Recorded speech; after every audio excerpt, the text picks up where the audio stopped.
Hello everyone, I am Pooja Raut. Welcome to Adda 24/7 School. In this video, we will study about Karl Pearson correlation coefficient part 1. And in previous video, we study about correlation, type of correlation in Scattered diagram. So बच्चों आज के session की शुरुआत करेंगे. आज हम पढ़ने वाले कार्ल पियर्सन कोरिलेशन कोएफिशिएंट. बच्चों हम ये जो टॉपिक है कार्ल पियर्सन कोएफिशिएंट कोरिलेशन, इसको दो पार्ट में करेंगे. इस पार्ट में हम थ्योरी समझेंगे और नेक्स्ट पार्ट में बच्चों इसके जो मेथड्स हैं, कैसे हमें मेजर करना है कोरिलेशन, वो हम हमारे नेक्स्ट वीडियो में करेंगे.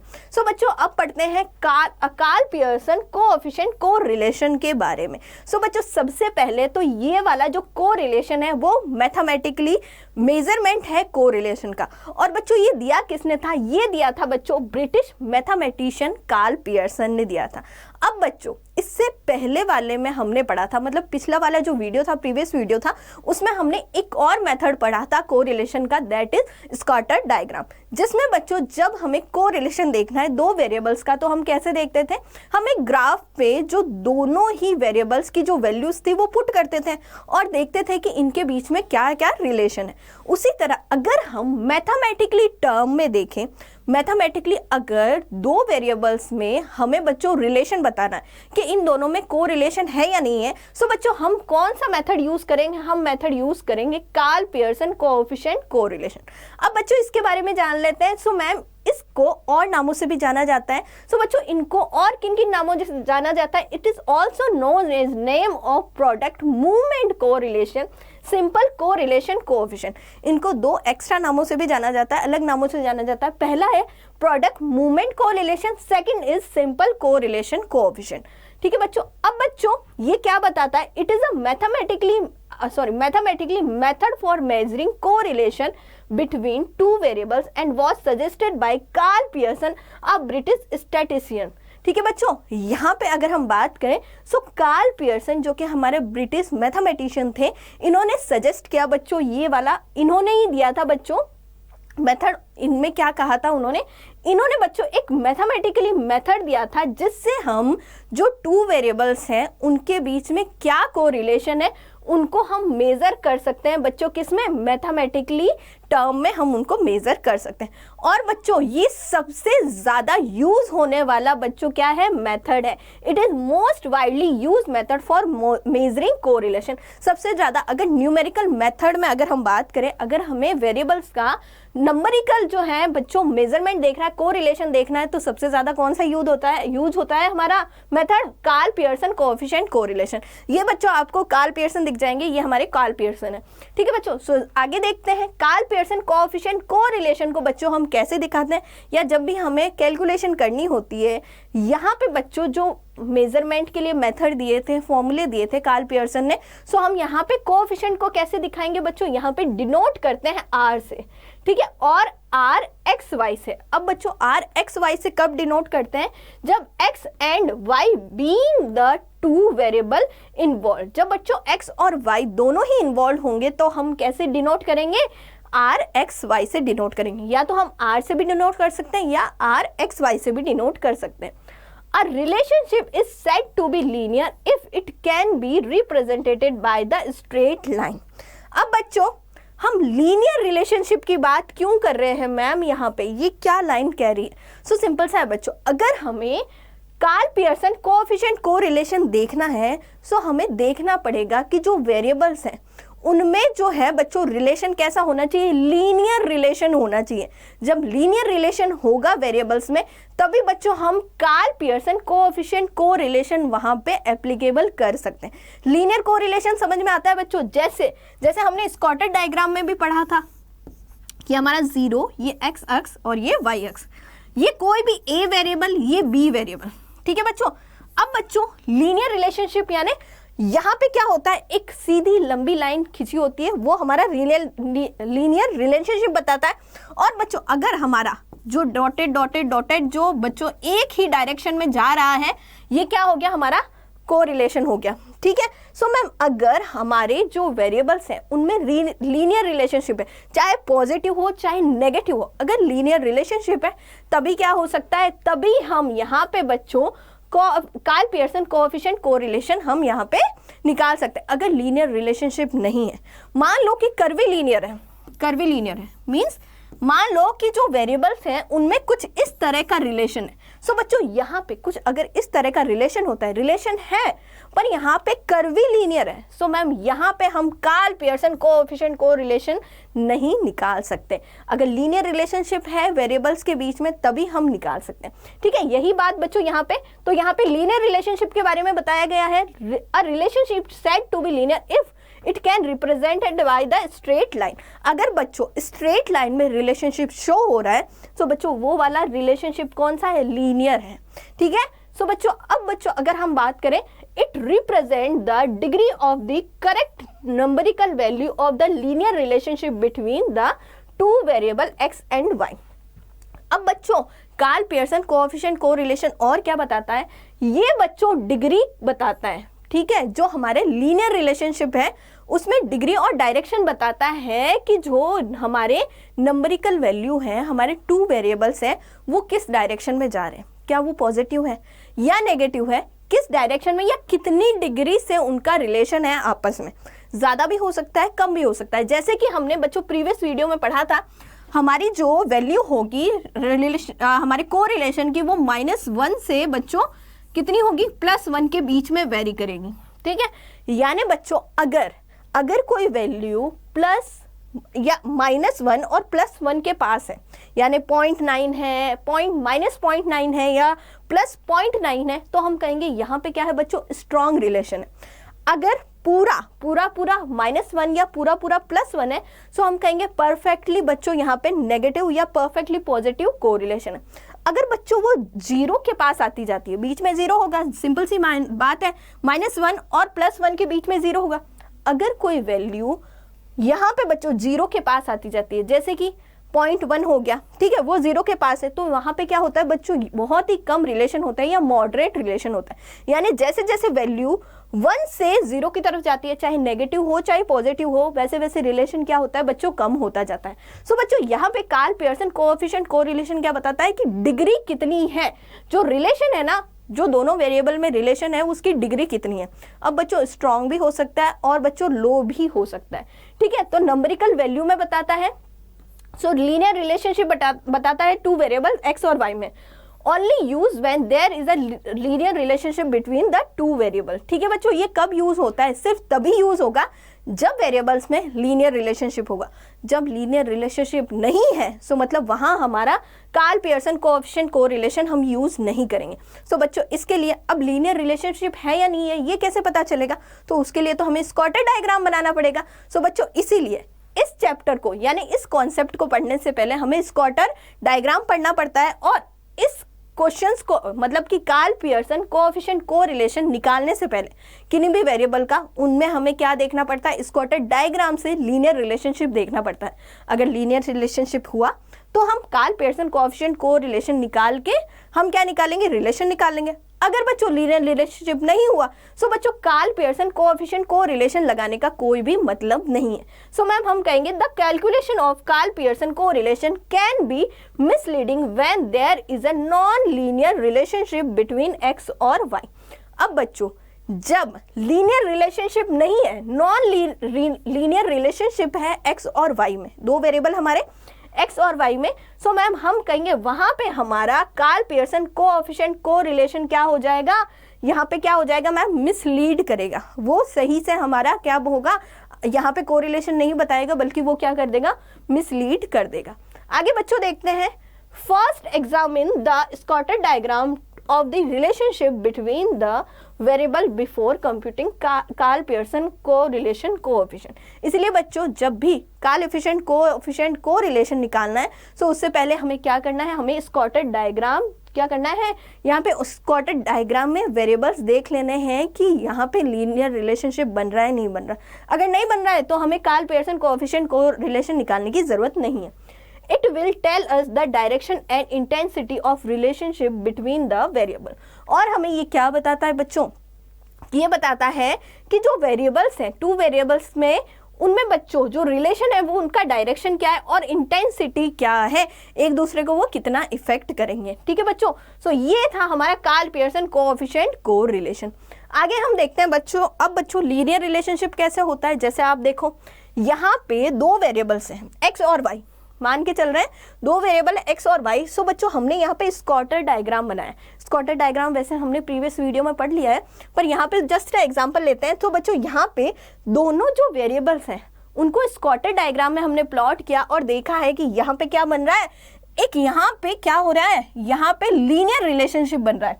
देखो एकदम सीधी लाइन में क्या हो रहा है, रिलेशनशिप बता रहा है। ये वाला जो है बच्चों पॉजिटिव है, कैसा वाला रिलेशन है, पॉजिटिव डायरेक्शन में रिलेशन है।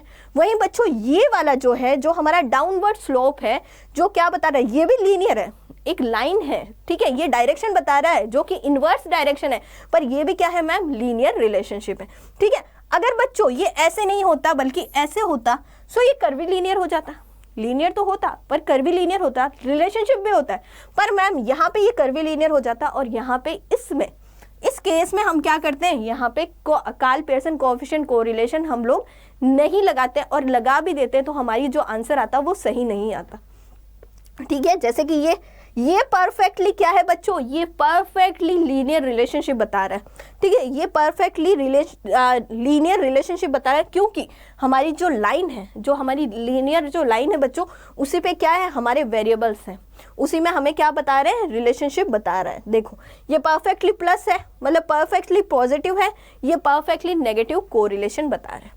अब बच्चों यहाँ पे देखेंगे, सो मैम हम कहेंगे there is a non linear relationship between x and y and we should not try to use the Karl Pearson coefficient correlation। अब देखो बच्चों यहाँ पे क्या हो रहा है, यहाँ पे हमारा है ना थोड़ा इस तरह से बन रहा है, हमारा जो रिलेशनशिप बन रहा है टू वेरिएबल्स का, वो क्या हो रहा है, सीधी लंबी लाइन नहीं बन रही, बल्कि क्या हो रहा है मैम, यहाँ पे कर्व में बन रहा है, कर्वी लीनियर बन रहा है, ठीक है। यहाँ पे भी क्या हो रहा है, कर्वी लीनियर बन रहा है। सो मैम हम कहेंगे ये क्या है, इनमें हमारा कार्ल पियर्सन कोएफिशिएंट कोरिलेशन यहाँ पे हम लोग नहीं लगाएंगे, क्योंकि ये हमें मिसलीडिंग डेटा देगा। अब बच्चों देखते हैं कि कैसे, कौन कौन से मेथड यूज करके हम कार्ल पियर्सन कोएफिशिएंट कोरिलेशन यहाँ पे निकाल सकते हैं। सो बच्चों अगर हम प्रोडक्ट मूवमेंट कोरिलेशन देखते हैं, सो मैम यहाँ पे हम ये सारे जो है मैम हमारे मेथड है, हमारे फॉर्मूलेज हैं, जिसको हम लगा के क्या कर सकते हैं, हम यहाँ पे कार्ल पियर्सन कोरिलेशन निकाल सकते हैं। सो बच्चों सबसे सिंपलेस्ट मेथड है, सॉरी सबसे सिंपल जो हमारा यहाँ पे फॉर्मूला है वो है R equal to sigma x Y upon n multiply standard deviation of x multiply standard deviation of y, या फिर हम इसको sigma x Y upon n multiply sigma x square multiply sigma y square से भी निकाल सकते हैं। वैसे ही बच्चों यहाँ पे जो हमारे और मेथड, जो कि हम नेक्स्ट वीडियो में कवर करेंगे, एक्चुअल मेथड, अज्यूमी मेथड और डायरेक्ट मेथड, उन सब में ये सारे मेथड्स आएंगे। पर बच्चों ध्यान रखना, इन सब में जो हम आंसर निकालेंगे, चाहे कोई भी मेथड हम लगाए, अगर हमारे डेटा सेम है तो हमारा कोरिलेशन सब में क्या आएगा, इक्वल ही आएगा, ठीक है बच्चों। सो हमारा ये वाला जो है मैम क्या है, हमारा फॉर्मूला है किसका, हमारा कोरिलेशन का, कार्ल पियर्सन कोएफिशिएंट कोरिलेशन का। अब बच्चों कार्ल पियर्सन कोएफिशिएंट कोरिलेशन, अब बच्चों कोएफिशिएंट आ गया, क्या आ गया, कोएफिशिएंट। कोएफिशिएंट कहाँ आता है मैम, रिलेटिव मेजरमेंट में आता है। अब बच्चों रिलेटिव मेजरमेंट में आएगा, सो मैम ये वाला कौन सा आ जाएगा, हमारा जो आंसर आएगा वो किस में आएगा, प्योर नंबर में आएगा, यानी कि हम वहाँ पे बस एक नंबर से उसको दिखाएंगे, हम किसी यूनिट से नहीं दिखाएंगे, यानी हमारा वहाँ पे रिलेटिव मेजरमेंट आएगा। सो बच्चों कार्ल पियर्सन कोएफिशिएंट कोरिलेशन हम निकाल रहे हैं, सो मैम वो एक प्योर नंबर होगा, ठीक है। अब बच्चों ये हमारा क्या हो गया, R इक्वल टू हमारा formula sigma x Y upon n, then हमारा स्टैंडर्ड डेविएशन ऑफ x और स्टैंडर्ड डेविएशन ऑफ y। हमारे पास दो वेरिएबल हैं, दोनों वेरिएबल का हमने क्या निकाला है मैम, स्टैंडर्ड डेविएशन x और स्टैंडर्ड डेविएशन ऑफ y। अब बच्चों स्टैंडर्ड डेविएशन क्या है मैम, स्टैंडर्ड डेविएशन क्या है, स्टैंडर्ड डेविएशन क्या बताता है, स्टैंडर्ड डेविएशन बताता है बच्चों डिस्पर्जन। याद है आपको हमारा जो प्रीवियस जो हमारा चैप्टर था, हमने पढ़ा था कि स्टैंडर्ड डेविएशन से हम क्या निकालते हैं, डिस्पर्जन निकालते हैं। अब बच्चों डिस्पर्जन में हम क्या देखते हैं, डिस्पर्जन में हम देखते हैं या स्टैंडर्ड डेविएशन में हम देखते हैं कि हमें पहले क्या निकालना है, हमें एवरेज निकालना है। देन एवरेज से हम देखते थे कि जो दूसरी वैल्यू है वो कितनी डिफर कर रही है, यानी उनमें कितना डिफरेंस है। अगर डिफरेंस ज़्यादा है तो मतलब डिस्पर्जन ज़्यादा है, अगर डिफरेंस कम है तो डिस्पर्जन क्या होता है मैम, कम होता है। अब बच्चों हमारे पास दो वेरिएबल होंगे, वेरिएबल x और वेरिएबल y, इन दोनों का क्या निकालना है मैम, स्टैंडर्ड डेविएशन निकालना है। सो बच्चों इसको थोड़ा सिंप्लीफाई करें क्या, इसको थोड़ा सिंप्लीफाई करते हैं।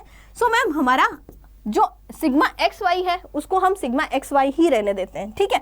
नीचे वाले को हम थोड़ा सिंप्लीफाई कर लेते हैं, तो हमारा n आ गया। स्टैंडर्ड डेविएशन x को हम कैसे लिख सकते हैं, हम सिग्मा x अपॉन में n लिख सकते हैं, ठीक है। और इसको भी मैम हम कैसे लिख सकते हैं, सिग्मा y अपॉन में n लिख सकते हैं, कुछ इस तरह से लिख सकते हैं, बिल्कुल लिख सकते हैं। इसको और थोड़ा सा बच्चों क्या करते हैं, यहाँ पे इसको मॉडिफाइड कर लेते हैं, ठीक है ma'am. n then sigma x upon sigma n, ठीक है। अब बच्चों यहाँ पे sigma y upon sigma n, ठीक है मैम। अब बच्चों यहाँ पे थोड़ा सा स्पेस कम हो गया है, थोड़ा सा इसको अपन क्या करते हैं, एक सेकेंड, इसको थोड़ा सा मैं थोड़ा ऊपर लिख देती हूँ, r sigma x y upon हमारा यहाँ पे आ जाएगा n, यहाँ पे आ जाएगा हमारा स्टैंडर्ड डेविएशन x और स्टैंडर्ड डेविएशन y, ठीक है मैम। अब बच्चों यहाँ पे निकालते हैं, हमारा सिग्मा एक्स वाई को हमें यहाँ पे टच नहीं करना है, ठीक है। अब हमें नीचे से ही मतलब है, ये हमारा हो गया n। स्टैंडर्ड डेविएशन हम कैसे लिखते थे, वहाँ पे कैसे कैलकुलेट करते थे, तो सिंपल था मैम, वहाँ पे हम बहुत ही सिंपल तरीके से हम स्टैंडर्ड डेविएशन कैलकुलेट करते थे, कैसे, सिग्मा एक्स अपॉन n, ठीक है। ये आ जाएगा सिग्मा y अपॉन y, हाँ upon n, sorry sigma y upon n, ठीक है। इसको और अच्छे से मैम क्या करते हैं, मॉडिफाइड कर लेते हैं, ठीक है मैम। ये हमारा सिग्मा x अपॉन हमारा सिग्मा n, ठीक है। और ये क्या हो जाएगा हमारा sigma y upon sigma, sorry यहाँ पे हमारा root x y sigma, root हमारा सिग्मा y और मैम यहाँ पे रूट n हो जाएगा, ठीक है। अब बच्चों यहाँ पे क्या होगा, ये दोनों एक है, सो यहाँ पे क्या हो जाएगा, मर्ज हो जाएगा, और जब इनका रूट हटेगा तो यहाँ पे क्या आ जाएगा, n आ जाएगा, ठीक है मैम। तो यहाँ पे हमारा आ जाएगा n आ गया बाहर, ठीक है। यहाँ पे सिग्मा x और यहाँ पे आ गया मैम सिग्मा y, ठीक है। और यहाँ पे n क्या हो गया, ये आ गया n। अब बच्चों n से n काट दो, क्या रह गया हमारा सिग्मा एक्स स्क्वायर अपॉन में सिग्मा वाई स्क्वायर, अच्छा हमारा सिग्मा वाई स्क्वायर, ठीक है। हमारा सिग्मा एक्स स्क्वायर और सिग्मा वाई स्क्वायर, ये बच्चों इसी को मॉडिफाई करके बनाया गया है। या तो आप इसका यूज़ कर सकते हो जब आपके पास डेटा गिवन नहीं है, अगर आपको स्टैंडर्ड डेविएशन निकालना है बच्चों, सो आपको इसका यूज़ करके क्या निकालना है, स्टैंडर्ड डेविएशन निकालने के बाद आपको क्या करना है, कोरिलेशन निकालना है, या फिर आप इसकी जगह इसका भी यूज़ कर सकते हो, ठीक है बच्चों। आप इसका भी यूज़ कर सकते हो, ये नहीं होगा, इसका भी यूज़ कर सकते हो, ठीक है। यही निकाला है बच्चों हमारा सिग्मा एक्स स्क्वायर और यहाँ पे सिग्मा वाई का स्क्वायर, ठीक है। ऊपर की वैल्यू ऊपर ही रह गई। इसके अलावा बच्चों ये सारे जो मेथड है उनका यूज़ करके भी हम क्या कर सकते हैं, कोरिलेशन निकाल सकते हैं। अब बच्चों एक और चीज़ आती है, the sign of the covariance between x and y determine the sign of correlation coefficient. अब बच्चों एक और चीज़ जो हम पढ़ेंगे वो है कोवेरिएंस के बारे में। अब बच्चों कोवेरिएंस हम कैसे निकालेंगे, उसको हम इस तरह से निकालेंगे, कोवेरिएंस ऑफ एक्स और Y sigma X minus X bar Y minus Y bar upon N और sigma x Y upon N.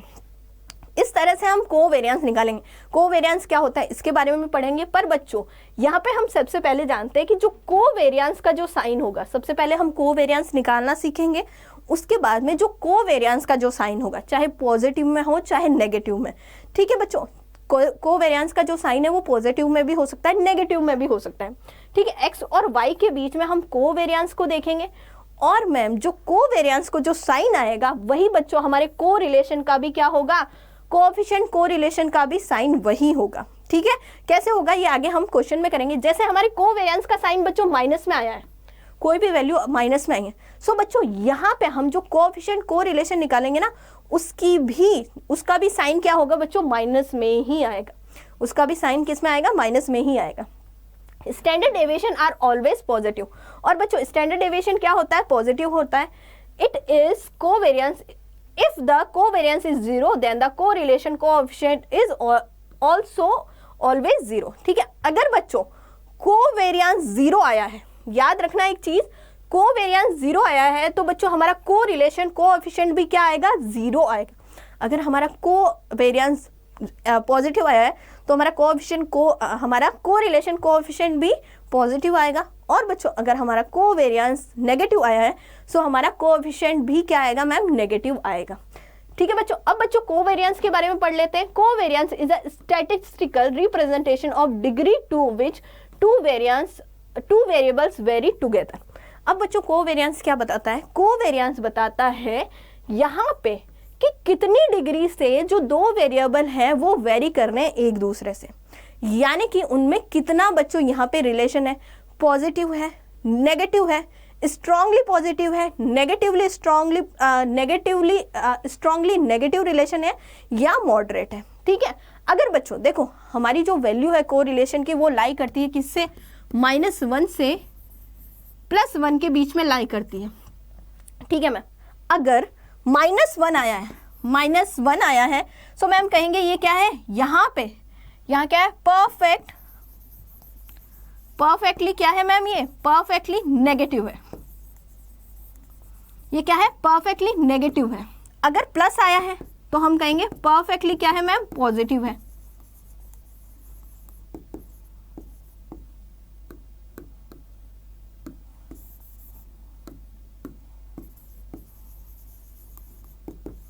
ठीक है, परफेक्टली क्या है, पॉजिटिव है।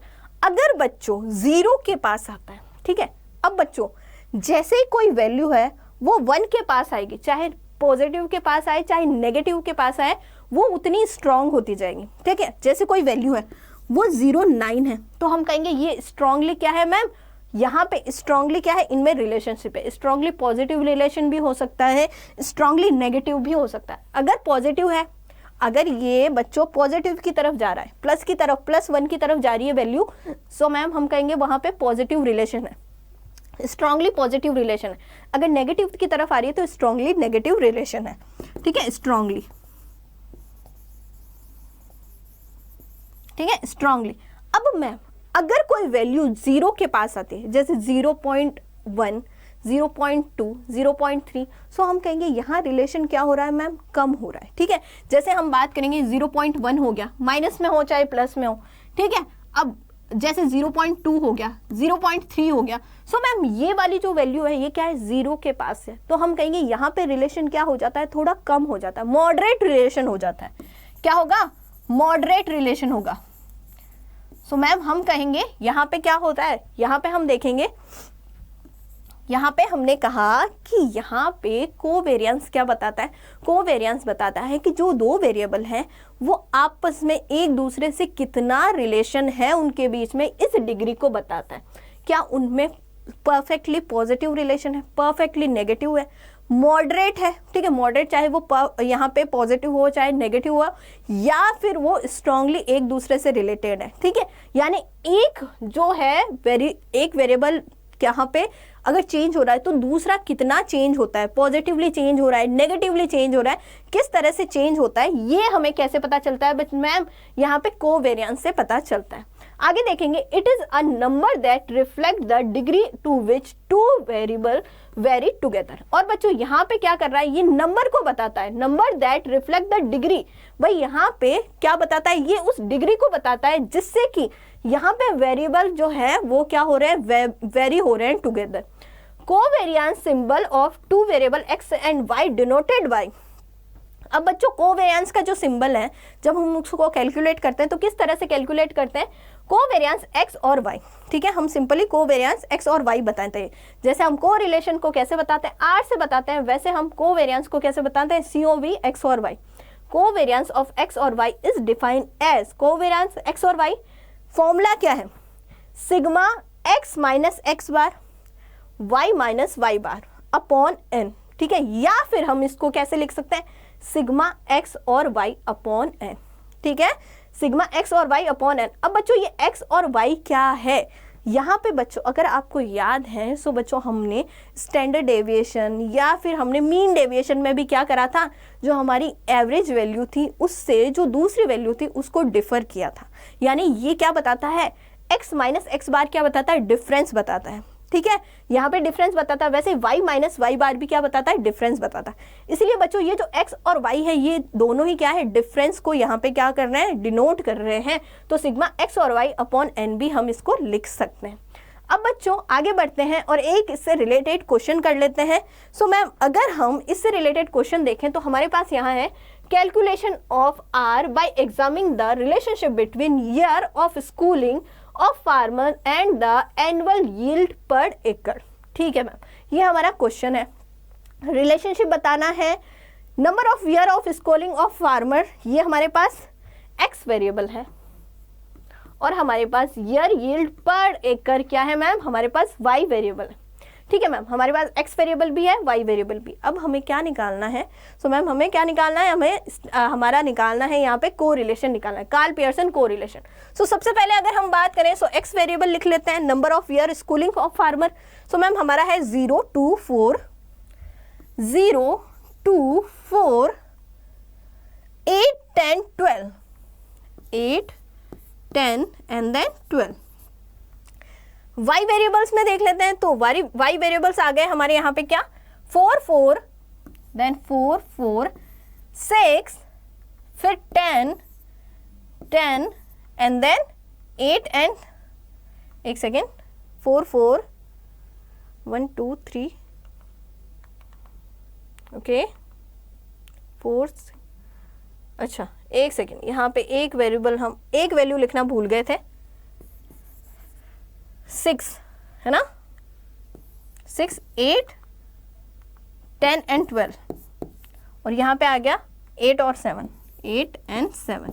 ठीक है मैम, अब सबसे पहला काम क्या है, सबसे पहले हमें डिफरेंस देखना है। डिफरेंस कैसे देखेंगे, उसके लिए तो हमें अर्थमेटिक मीन निकालना पड़ेगा मैम, अर्थमेटिक मीन निकालना पड़ेगा। ठीक है, एक्स बार निकालना पड़ेगा और हमें वाई बार निकालना पड़ेगा। एक्स बार और वाई बार कैसे निकलते हैं, सो सिंपल सा है मैम, कैसे निकलते हैं, sigma x upon n, sigma y upon n. सबसे पहले हमें क्या करना है, इनको ऐड करना है, ये हमारा सिग्मा एक्स होगा, इनको ऐड करना है, ये हमारा सिग्मा क्या होगा, वाई होगा, और इनको डिवाइड कर देना किससे, नंबर ऑफ ऑब्जर्वेशन से, 1, 2, 3, 4, 5, 6, 7, नंबर ऑफ ऑब्जर्वेशन बच्चों 7।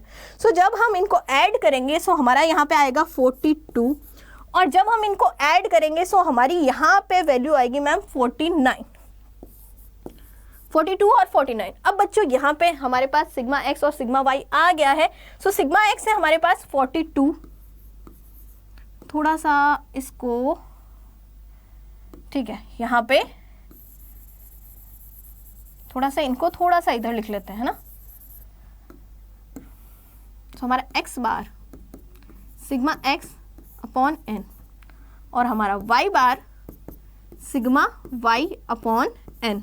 ठीक है मैम, हमारा सिग्मा एक्स है 42 अपॉन 7 एंड देन यहाँ पे आ गया हमारा 49 अपॉन 7। कर देते हैं बच्चों, जब हम करेंगे सो हमारा यहाँ पे आ जाएगा, तो जब हम करेंगे यहाँ पे सो हमारा यहाँ पे क्या आएगा, ठीक है, यहाँ पे आ गया एक्स बार हमारा 6 आ जाएगा। ठीक है, और यहाँ पे हमारा वाई बार कितना आ जाएगा, 7, यहाँ पे वाई बार आ जाएगा हमारा 7। ठीक है मैम, हमारे पास एक्स बार और वाई बार आ गया। सो मैम अब क्या करेंगे, हम डिफरेंस देखेंगे। ठीक है, यहाँ पे हमारे पास एक्स बार आ गया है, कितना है, 6 है, और यहाँ पे कितना आ गया है, 7 है। सो सबसे पहले हम ये वाला कर लेते हैं। सो अब हमें क्या करना है, जो एवरेज आया है उसमें से हमें क्या करना है, वैल्यू को डिफर करना है मैम। ठीक है, डिफरेंस देखना है। सो 0 में से 6 गए, -6,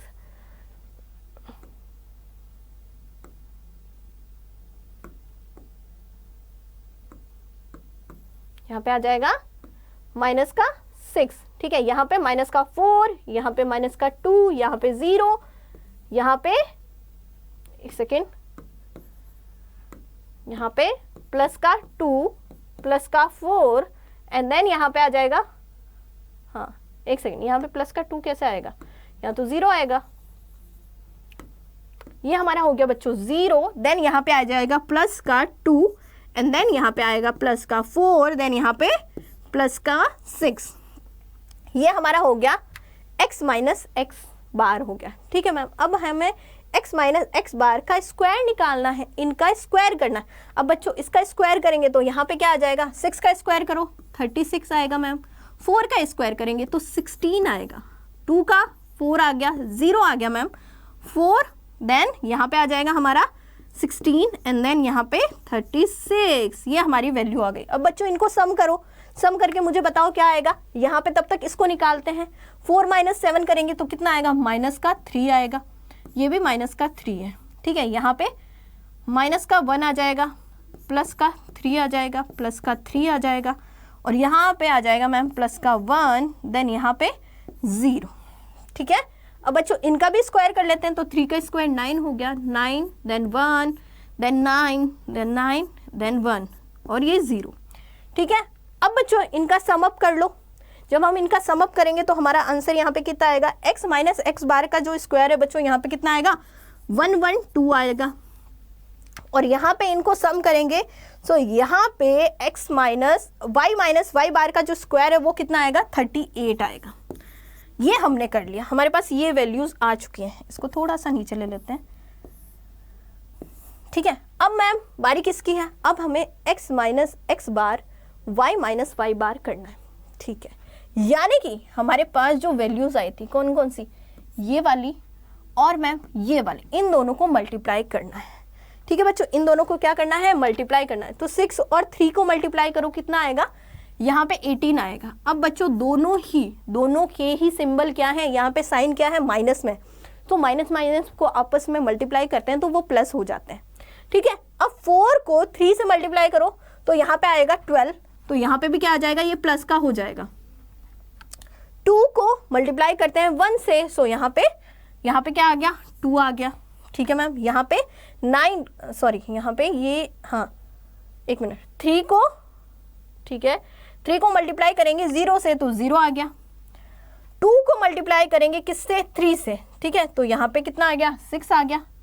फिर यहाँ पे 4 को मल्टीप्लाई करेंगे 1 से, सो यहाँ पे भी 4 आ गया, एंड देन 6 को मल्टीप्लाई करेंगे 0 से तो यहाँ 0 आ गया। कुछ इसी तरह की वैल्यू आएगी, ठीक है मैम, सारी क्या आएगी, पॉजिटिव आएगी। अब इनका भी सम अप कर लेते हैं। सो यहाँ पे 6 और 4 10, 10 प्लस 2 12, 12 एंड 12 24, 24 प्लस 18, सो यहाँ पे करेंगे, सो मैम हमारा यहाँ पे कितना आ गया, 42 आ गया। हमारे पास सारी वैल्यूज आ चुकी हैं बच्चों, ठीक है। हमारे पास क्या हुआ है मैम, सारी वैल्यूज आ चुकी हैं। अब बच्चों ये हमने देख लिया, अब हमें क्या करना है, अब हमें लगाना है हमारा फॉर्मूला। कौन सा फॉर्मूला लगाएं, सबसे पहला वाला फॉर्मूला लगा लेते हैं, ये वाला फॉर्मूला लगा लेते हैं बच्चों।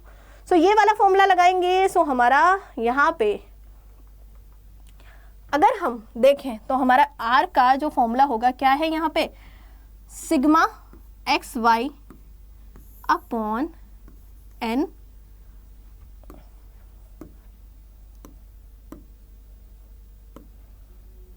r equal to sigma x Y upon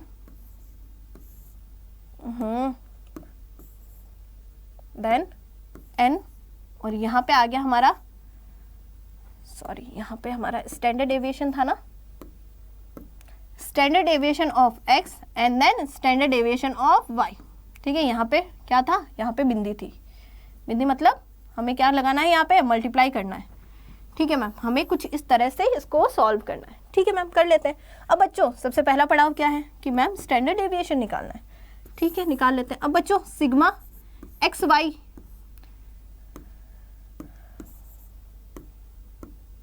sigma x और वाई हमारा है जैसा का जैसा हो गया। अब बच्चों n कितना था, n कितना निकाला था, n है मैम हमारा कितना, n है 7, n कितना है 7 है, ठीक है, ये यहाँ पे 7 हो गया। सिग्मा एक्स वाई कैसे लिखेंगे, सो मैम हम क्या कुछ इस तरह से लिख सकते हैं क्या, हमारा sigma x square upon n, और यहाँ पे भी आ जाएगा sigma y square upon n। कुछ इस तरह से भी हम क्या कर सकते हैं, बता सकते हैं, बिल्कुल बता सकते हैं मैम। सो हमारा सिग्मा एक्स स्क्वायर, ये हमारा सिग्मा एक्स स्क्वायर है, एक्स माइनस एक्स बार का स्क्वायर है ना, ये हमारा सिग्मा एक्स स्क्वायर है, कितना है, यहाँ पे अगर हम करें इसको, सो मैम हमारा यहाँ पे सबसे पहले सिग्मा एक्स वाई लिखते हैं। सिग्मा एक्स वाई ये है, सिग्मा एक्स वाई कितना है बच्चों, ये है 42, ठीक है। अब बच्चों 7 आ गया बाहर, ठीक है ma'am. Sigma x square upon में n, सिग्मा एक्स स्क्वायर कितना है 112, कितना है 112 अपॉन n कितना है 7, यहाँ पे कितना आ जाएगा sigma y square, sigma y square, sigma y square कितना है 38 अपॉन 7। अब बच्चों क्या करना है, पहले इनसे इसको डिवाइड कर दो, ठीक है, या तो एक दूसरे को मल्टीप्लाई कर दो, 112 को 38 से मल्टीप्लाई करो, देन डिवाइड कर दो 49 से, ठीक है, जो वैल्यू आएगी फिर उसको मल्टीप्लाई करना है 7 से। सो बच्चों यहाँ पे इनको जब हम सॉल्व करेंगे सो हमारा यहाँ पे आंसर क्या आ जाएगा, जो भी वैल्यू आएगी उसको हमें डिवाइड करना 42 से। सो हमारी यहाँ पे वैल्यू क्या आ जाएगी 0.644 हमारा क्या आ जाएगा, यहाँ पे कोरिलेशन आ जाएगा। यानी कि हम कहेंगे हमारा जो कोरिलेशन है वो कहाँ है, यहाँ पे क्या है वो, यहाँ पे हम कहेंगे हमारा कोरिलेशन है वो मॉडरेट से ऊपर है, यानी ना तो स्ट्रांगली, यहाँ पे रिलेशन तो है, कोरिलेशन किस तरह से 0.6 का कोरिलेशन, यानी यहाँ पे +1 की तरफ भी नहीं है, पॉजिटिव तो है पर मैम ये ज़्यादा पॉजिटिव नहीं है, ज़्यादा स्ट्रांगली नहीं है, ठीक है, ये एवरेज है, ठीक है, एवरेज रिलेशन हम कहेंगे इसको, ठीक है मैम। सो हमें ये हमने पहला जो स्टेप था, पहला जो हमारा फॉर्मूला था उस पर हमने इसको कराया। अब बच्चों यहाँ पे एक चीज़ देखना, हमारा जो कोवेरियंस था, ये वाला कोवेरियंस था कितना था, पॉजिटिव आया था 42। सो हमारा यहाँ पे जो कोएफिशिएंट, हमारा कोएफिशिएंट और कोरिलेशन था वो भी क्या आया है मैम, पॉजिटिव आया। अगर बच्चों ये नेगेटिव होता ना तो यहाँ पे भी क्या आता है, नेगेटिव आता। आगे बच्चों एक और फॉर्मूला निकाल देते हैं। अगर हम बात करें सो मैम यहाँ पे चलो एक और फॉर्मूला ले लेते हैं, ये वाला। अच्छा ये वाला ही तो किया था अभी हमने, नहीं ये वाला नहीं किया था ना, हाँ ये वाला ही किया था, है ना, इसी को तो हमने मॉडिफाइड किया था यहाँ पे, ये वाला, ठीक है, इसको एक्स वाई लिखो या इस तरह से लिखो, ठीक है, इसका भी यूज़ कर सकते हैं बच्चों, हम किसी का भी यूज़ कर सकते हैं, इसका भी यूज़ कर सकते हैं। सो यहाँ पे इसका भी यूज़ करते हैं तो सेम ही रिजल्ट आता है, ठीक है, यहाँ पे हमने इसको यूज़ करा है, इससे हमने ये रिजल्ट मिला है। अब बच्चों प्रॉपर्टीज देख लेते हैं कोएफिशिएंट कोरिलेशन की। सो अगर प्रॉपर्टीज की बात करें सो आर इज नो यूनिट, यानी आर क्या है, एक प्योर नंबर है, आर यानी हमारा कोरिलेशन है, कोरिलेशन ऑफ कोएफिशिएंट है बच्चों, यहाँ पे क्या है, प्योर नंबर है, it is a pure number, ये हमारा रिलेटिव मेजरमेंट है। A negative value of r indicate the inverse relation, और बच्चों जो नेगेटिव वैल्यू आएगी आर की वो क्या बताती है, इनवर्स रिलेशन बताती है। If r is positive two variable move in a same direction, अगर बच्चों आर पॉजिटिव है यानी कोरिलेशन पॉजिटिव है तो हम कहेंगे हमारा जो है दोनों वेरिएबल क्या होते हैं, सेम डायरेक्शन में की तरफ मूव करेंगे। चाहे यहाँ पे अगर दोनों इंक्रीज हो रहे हैं, अगर एक इंक्रीज होगा तो दूसरा भी इंक्रीज होगा, अगर एक डिक्रीज हो रहा है तो दूसरा भी क्या होगा बच्चों, डिक्रीज होगा। The value of the correlation coefficient lie between -1 and +1, ठीक है, यहाँ पे क्या होगा, -1 से +1 के बीच में लाई करती है value. If in any exercise the value of r is outside the range of indicates error in the calculation.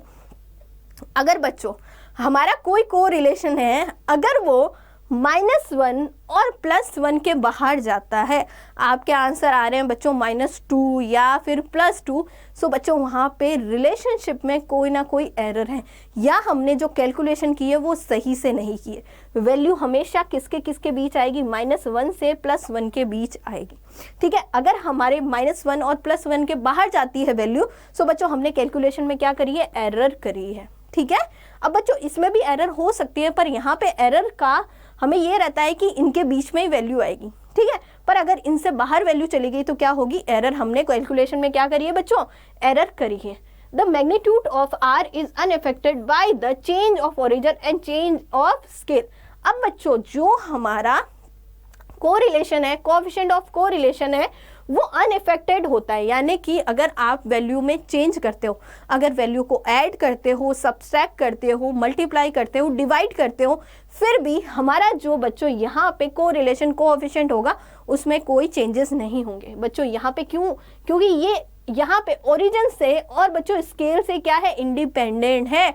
यहाँ पे बच्चों ओरिजिन से इंडिपेंडेंट यानी कोई वैल्यू उसमें आप सब्सट्रैक्ट कर रहे हो या ऐड कर रहे हो उसका इम्पैक्ट नहीं पड़ेगा।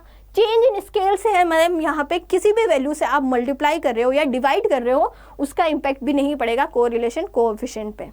If r is 0 the two variable are uncorrelated, ठीक है, there is no linear relationship between them. If r equal to 1 or r equal to -1, the correlation is perfectly, there is a extent relationship, linear relationship. अब बच्चों अगर r हमारा 0 है सो हम क्या कहेंगे, वहाँ पे कोई भी कोरिलेशन नहीं है, वहाँ पे अनकोरिलेटेड है, दोनों वेरिएबल क्या है, रिलेटेड नहीं है. If there is a no linear relationship between them, ठीक है, उन दोनों में क्या है, कोई भी लीनियर रिलेशनशिप नहीं है. अगर बच्चों इफ r1, ठीक है, r क्या है, पॉजिटिवली 1 है या r नेगेटिवली 1 है, तो हम कहेंगे कोरिलेशन परफेक्टली पॉजिटिव है या परफेक्टली क्या है, नेगेटिवली है, या फिर हम कहेंगे उनके बीच में क्या है, लीनियर रिलेशनशिप है. A high value of r indicate strong linear relationship. अब बच्चों जो हाई वैल्यू का जो हमारा r है यानी कोरिलेशन जो है, अगर वो हाई वैल्यू पे है सो हम कहेंगे वहाँ पे क्या है, वहाँ पे कोरिलेशन स्ट्रॉन्ग है. जैसे मैंने क्या कहा, अगर पॉजिटिवली 1 या नेगेटिवली 1 के पास कोई वैल्यूज है, जैसे 0.9 पे कोई वैल्यू है, सो मैम वहाँ पे क्या है, वो स्ट्रांगली कोरिलेटेड है. स्ट्रांगली नेगेटिव कोरिलेट भी हो सकती है, स्ट्रांगली पॉजिटिव कोरिलेट भी हो सकती है. ठीक है, स्ट्रॉन्ग रिलेशनशिप है. It value is said to be high when it is close to +1 और -1. अगर वैल्यू बच्चों +1 और -1, +1 और -1 तो परफेक्टली कोरिलेटेड हो गए, और अगर वैल्यूज इनके पास है तो मैम वो क्या हो गई, हमारे लिए स्ट्रांगली या हाईली क्या हो गई, कोरिलेटेड हो जाए. और बच्चों ये अगर दूर है, कोई वैल्यू 0 के पास है, तो वहां पे क्या होगा, रिलेशनशिप कम हो जाएगा. The low value of r close to 0, देखो यहाँ पे लिखा हुआ है लो वैल्यू ऑफ r क्या है, r की वैल्यू अगर लो है, 0 के पास है, जैसे 0.1 हो गया, 0.2 हो गया, so indicate the weak linear relation but there may be non linear relation. ठीक है बच्चों, अब यहाँ पे अगर 0 के पास है तो वहाँ पे क्या हो गया, वहाँ पे वीक लीनियर रिलेशनशिप है, और मैम हम यहाँ पे नॉन लीनियर रिलेशनशिप भी कह सकते हैं. ठीक है बच्चों, सो बच्चों आज के सेशन में हमने देखा कि कार्ल पियर्सन कोएफिशिएंट कोरिलेशन क्या होता है, और हमें बच्चों कैसे इसको अप्लाई करना है इसके बारे में पढ़ा था. नेक्स्ट वीडियो में हम पढ़ेंगे बच्चों जो हमारे कोएफिशिएंट कोरिलेशन जो कार्ल पियर्सन ने दिया था, इसके 4 मेथड है कैलकुलेट करने के. सो बच्चों हम चारों मेथड को देखेंगे और उनसे रिलेटेड जो क्वेश्चन हैं वो करेंगे. आई होप सो बच्चों कि आपको ये वीडियो पसंद आया होगा. Thank you.